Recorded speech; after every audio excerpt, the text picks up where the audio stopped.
Γεια σας αγαπητοί φίλοι. Πάλι κοντά σας, πάλι έχουμε εκλογές. Η εκπομπή μας, μονόλογοι και διάλογοι, είναι κοντά σας γιατί έχουμε άλλη μία, όχι βουλευτική αυτή τη φορά, ας την πούμε κοινοβουλευτική, για να μπορέσουμε να πιάσουμε όλα τα δεδομένα αυτών που έχουμε να συζητήσουμε πολιτικά αυτή την περίοδο. Κοντά μας φιλοξενούμε τον Διονύση Γασπαρινάτο. Καλώς ήρθατε. Καλησπέρα κύριε Βιτρότη. Καλώς σας βρήκα. Εμείς εδώ, κύριε Γασπαρινάτε, μια και εσείς ανοίγετε αυτή την εκπομπή πλέον, για αυτή που την είπα εντός εισαγωγικών βουλευτική περίοδο, μεγάλη μου τιμή. Επειδή ακριβώς δεν είναι μόνο δημοτικές οι εκλογές, αλλά είναι και περιφερειακές. Είναι η μεγάλη ανανέωση μέσω του Καλλικράτη.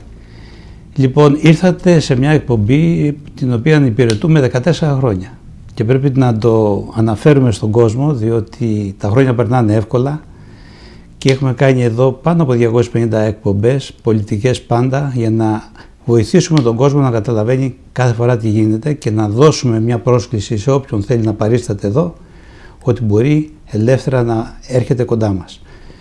Σήμερα λοιπόν ανοίγουμε αυτό τον κύκλο. Με μεγάλη χαρά και θεωρώ ότι είναι και μεγάλη τιμή που μου κάνετε.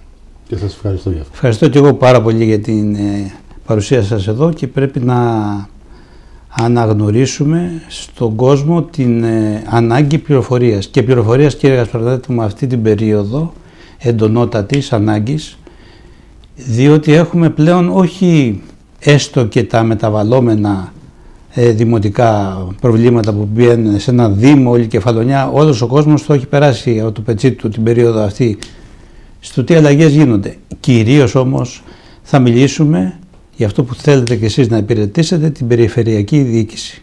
Ακριβώς. Πρέπει όμως πρώτα να σας παρουσιάσω στον κόσμο. Ο Διονύσης Γασπαρινάτος, ετών 50, με παιδιά μεγάλα, διοικητής ή μάλλον διευθυντής στην εμπορική Λιξουρίου τώρα, έχει ένα πλούσιο παρελθόν, πολιτικό παρελθόν. Πρόεδρος Κοινότητας Ζωνταυγάτων για 8 χρόνια, αντιπρόεδρος 4 χρόνια στην Ένωση Δήμων και Κοινοτήτων, πρόεδρος πρώτου Συμβουλίου Περιοχής στο Δήμο Αργοστολίου, 12 χρόνια Δημοτικός Σύμβουλος Δήμου Αργοστολίου, 6 χρόνια από αυτά στη ΔΕΠΑΠΣ, 2 χρόνια Αντιδήμαρχος Οικονομικού, 4 χρόνια Πρόεδρος ΔΕΙΑ. Έχετε κάνει πολλά. Πιστεύω... Έχω προσπαθήσει τουλάχιστον. Με αυτά που βλέπω εδώ, πιστεύω ότι πιο συνεπής θα ήταν η παρουσία σας στους Δήμους παρά στην περιφέρεια. Γιατί ξέρετε τα πάντα από ό,τι βλέπω εδώ. Ναι, υπάρχει θεωρώ για τον εαυτό μια αυτοδιοικητική πείρα αρκετά μεγάλη, όμως θεωρώ ότι τη συγκεκριμένη χρονική στιγμή έπρεπε, θεωρώ για τον εαυτό μου, να περάσω στην περιφερειακή αυτοδιοίκηση. Θεωρώ ότι είναι ένας θεσμός, η αιρετή πλέον περιφερειακή διοίκηση, ο οποίος ήρθε στην Ελλάδα αργά, θα έλεγα εγώ, όμως έχει την ανάγκη αυτοδιοικητικών ανθρώπων με πείρα, που σε συνάρτηση και σε συνεργασία με πολλούς νέους ανθρώπους θα μπορέσουν να πάνε το θεσμό μπροστά. Και πιστεύω ότι τουλάχιστον σε αυτό το στόχο θα κατευθυνθώ και θα προσπαθήσω. Το εύχομαι και η παρουσία και η προϊστορία σας θα ευνοήσει κάτι τέτοιο. Θα μου επιτρέψετε να πάω λίγο παλιά. Υπήρχε ένα έργο το οποίο ήταν εντυπωσιακό για την δεκαετία του 70, ο καλός, ο κακός και ο άσχημος. Ναι. Το έχουμε δει όλοι. Όλοι. Και μια μικρή ψιλοκατάρα κεφαλονίδικη που λένε πολλές φορές και τα παιδιά και οι παλαιότεροι και αναφέρονται στις κατάρες εδώ, την κακή σου, την ψυχρή σου και την ανάποδη σου.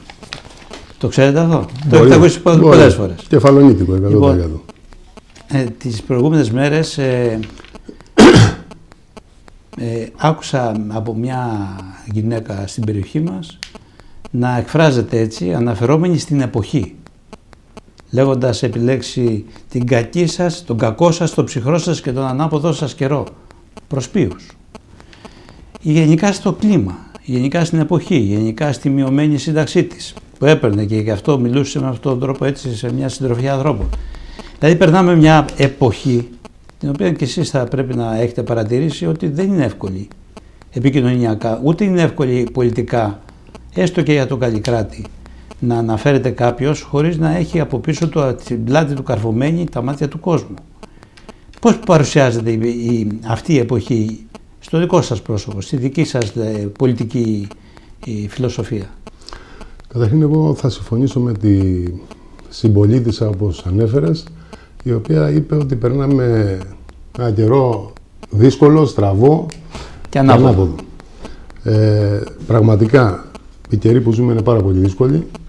Η χώρα περνάει μεγάλη μπόρα, θα έλεγα εγώ, αλλά το πλέον άσχημο είναι ότι έχει κληθεί να το σηκώσει όλο το βάρος του κακού καιρού ο απλός κόσμος, ο εργάτης, ο χαμηλοσυνταξιούχος, ο δημόσιος υπάλληλος, αυτοί που πάντα πληρώνανε το μάρμαρο.